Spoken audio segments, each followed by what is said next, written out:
Hiya, I'm Jasper, and welcome to your video review for The Tomorrow War. It's a movie starring Chris Pratt. So, as always, I'm going to give you the good, the bad, and the furry. So with the furry, the things that they fight against are the closest thing to furry you're going to see, but I would say they're closest to the Sergal-esque creature from Season 1 of Love, Death, and Robots. So, yeah. Anywho, moving on.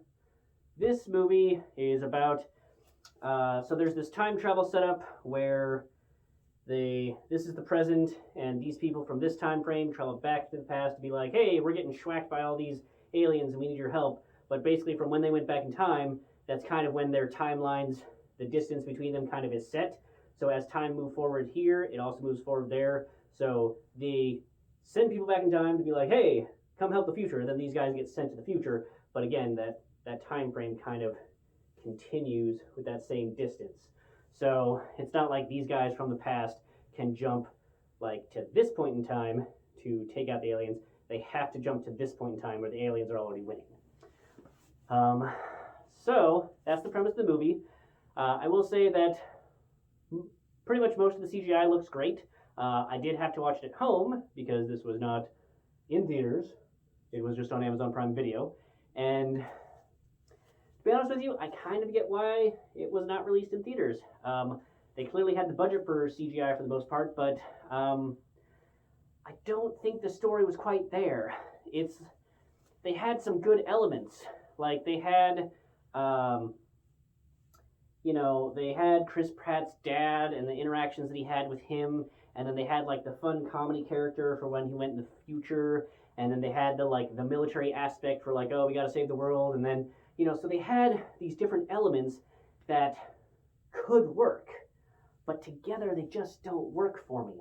I didn't really enjoy this movie all that much. It just seemed like there was separate instances of like, okay, now we're gonna have the like scary recruiting scene, then we're gonna have the like panic scene of like, I don't want to go, then they're like, okay, I'm gonna go, and then we're gonna have the oh my god, shit goes wrong scene, and then they're like, oh, they're so scary, nothing can hit them, and then the like, okay, well now we're gonna tell you their weakness so that like it's not literally annihilating everybody as soon as you get there. Like, okay, there's the weakness button, guys. It's like when people shoot zombies all in the body, and there's like 500 million rounds that go in the body, and they're like, these things are unstoppable! And then somebody's like, shoot them in the head.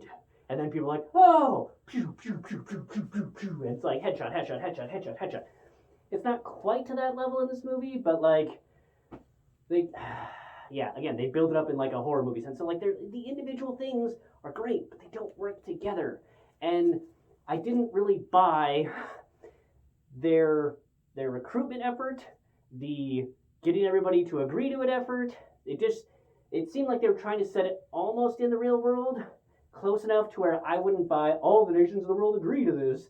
And then just how, I don't know who's planning their strategy with this militarily, but they suck and they're stupid. So it doesn't work at all for how they were just sending everybody to essentially die with no training whatsoever, with no equipment that was worth anything. Like, I don't know what your goal was, but you're being really stupid with how you're using people and equipment. Like, it's just piss poor planning. And just to start, like, it doesn't even make sense to even have people go to the future because, like, first of all, like, futures can change. Like, you can have diverging pathways. I don't know if you've seen Loki, but, like, there's that type of option. But they were like, why have so many people from the current timeline die when you just like send back the science for how to kill these things and what technology you need and start that back here and just be like, thanks future people, sucks to be you, but let's fix the present so that our future doesn't suck like yours. That's what you should have done. But even if you just assume that somehow they were able to all agree to that and you get people sent to the future, again, how they were doing it was just strategically, operationally, and tactically stupid. So I didn't like it. I didn't buy it. As much as I like Chris Pratt, didn't really care for this movie.